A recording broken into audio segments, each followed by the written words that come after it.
When Donald Trump promises you something, he will deliver. To the Iranian people, President Trump has your back. Help will be on the way. I'm not going to say any more. We said, protest, we're coming to the rescue. Well, that's what we Americans do when we can. And the president, I believe, in all my heart, is going to keep his word because that's what he does. All right, buckle up, buttercups, because if you thought the political discourse couldn't get any more unhinged, you haven't seen what these folks are cooking up. We're diving deep into a latest absurdity from the warmongers, and trust me, it's a masterclass in gaslighting and fear-mongering. Let's get into it and roll the clip. Yeah, it's not about his cold, dark heart. They already know. That's Israel First coming out saying we're going to bomb Iran, and it looks like that is what they're going to do maybe as early as this weekend. Dropsite News has some news on that. But first, let me show you all the cucks of Israel.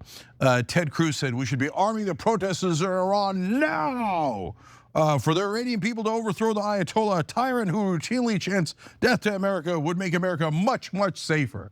What a joke. Bombing Iran is somehow magically going to make America safer? No, this war is 100% for Israel. The idea that Lindsey Graham and Mark Levin and Ted Cruz care about Muslim protesters in the streets. There was tons of Muslim protesters against Israel in Gaza and the West Bank. Boom. There it is, folks. Bombing Iran makes America safer. That's the kind of logic you expect from a toddler who thinks hitting his sibling solves everything. It's not just a joke. It's a dangerous delusion peddled by people who clearly haven't read a history book, let alone understand basic cause and effect. Let's be crystal clear here, folks.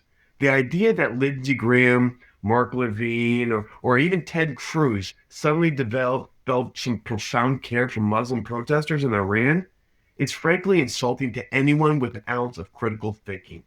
These are the same politicians who have been completely silent, or worse, outright supportive when it comes to the suffering of Palestinians. It's like a wolf suddenly claiming to be a vegan after eyeing a particularly plump lamb. Please, this isn't about freedom or safety. It's about geopolitical chess. And unfortunately, ordinary people are always the pawns. Don't fall for the smoke and mirror, folks. And you kind of murdered them. Yeah. And you made us pay for murdering them. So they're such obvious liars. He doubled down to ABC News correspondent Selena Wang, Ted Cruz did.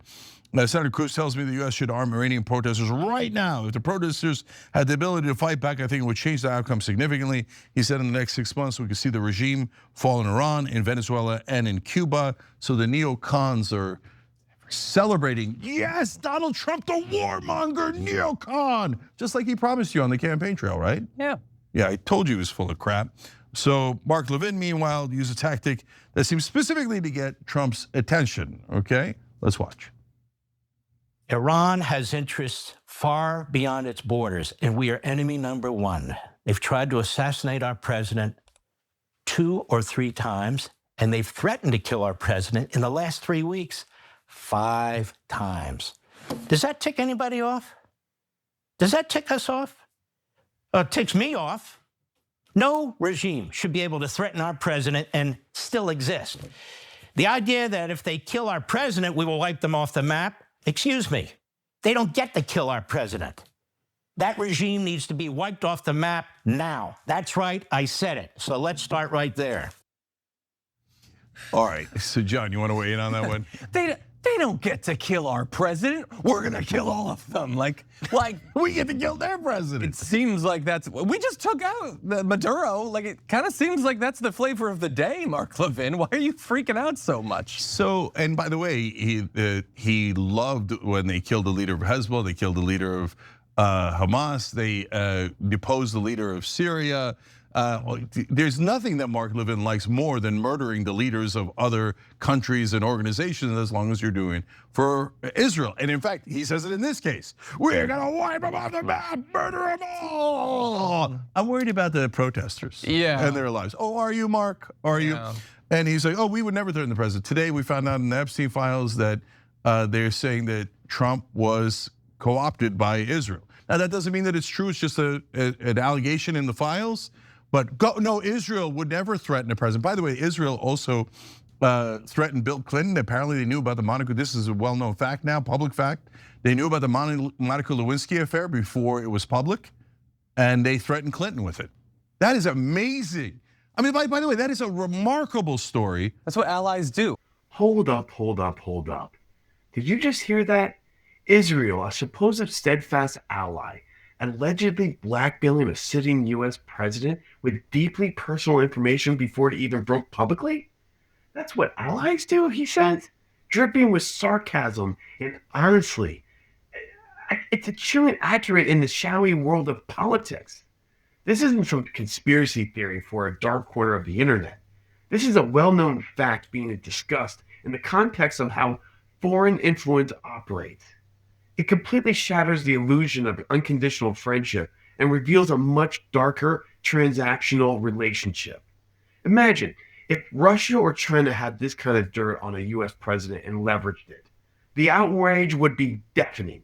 But when it's Israel, it's just a remarkable story, quickly glossed over. It makes you wonder what else is being swept under the rug and what other allies are holding cards against our leaders. This isn't an alliance, it's leverage, pure and simple.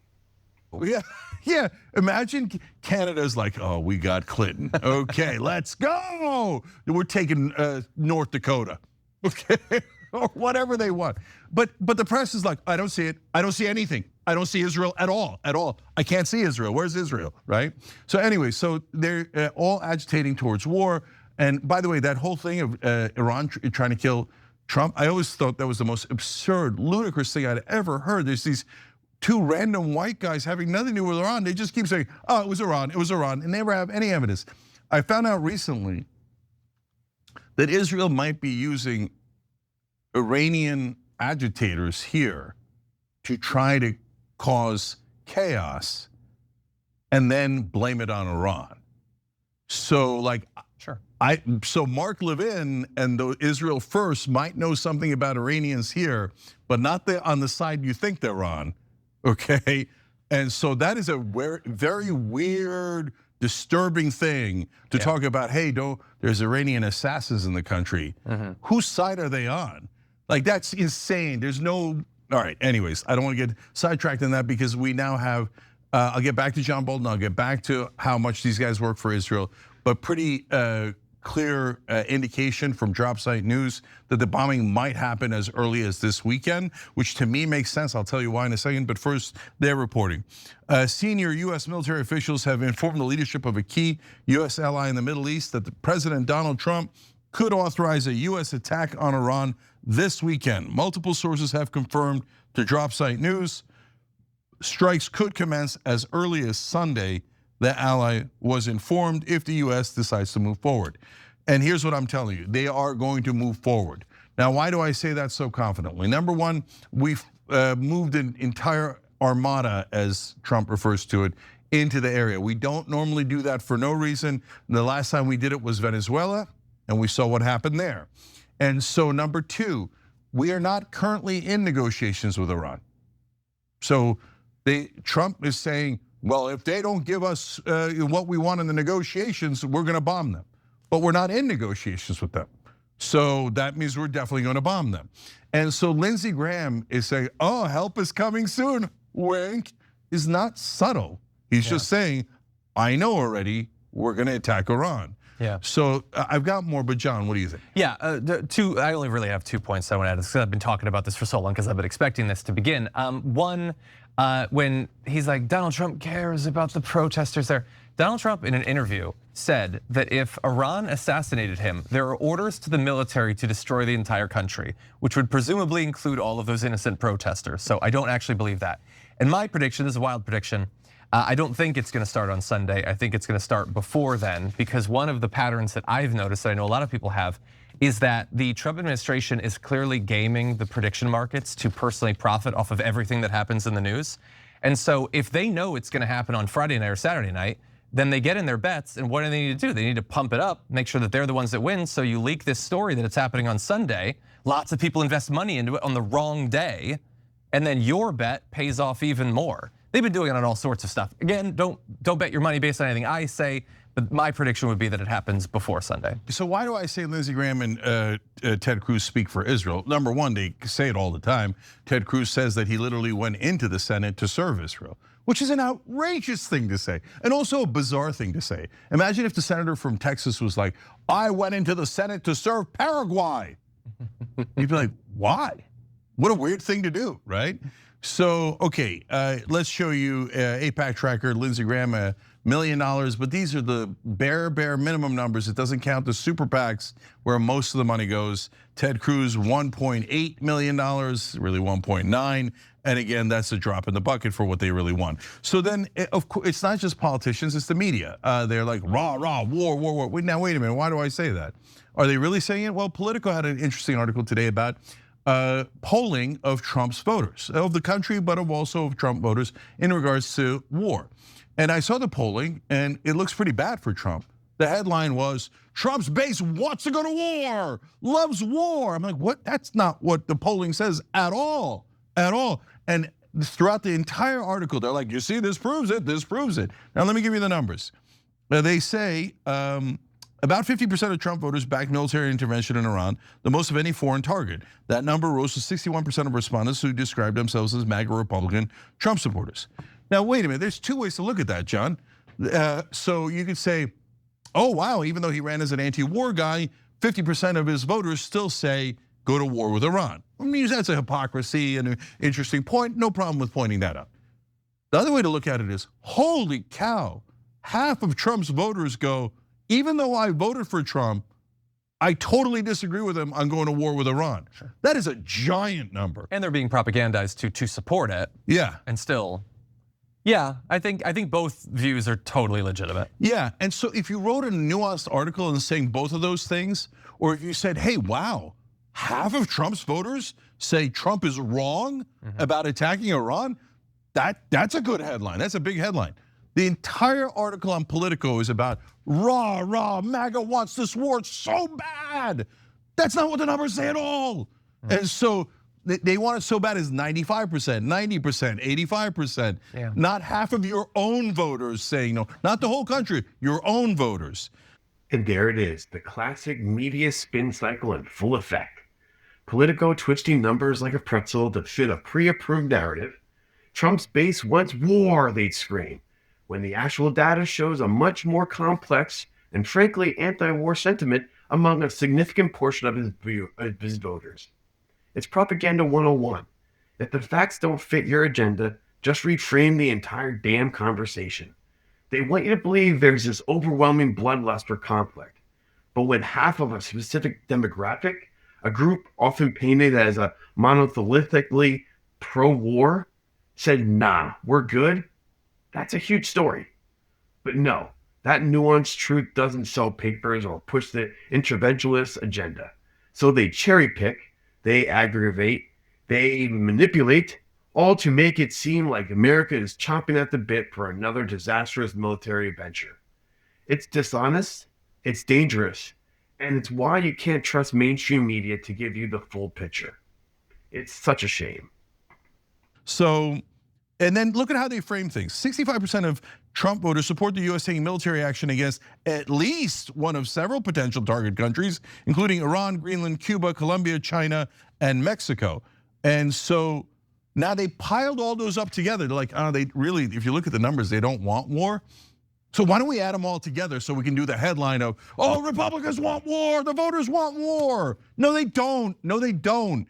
So now of the ones that do want it, John, it is absolutely absurd. I'll get to that in a second.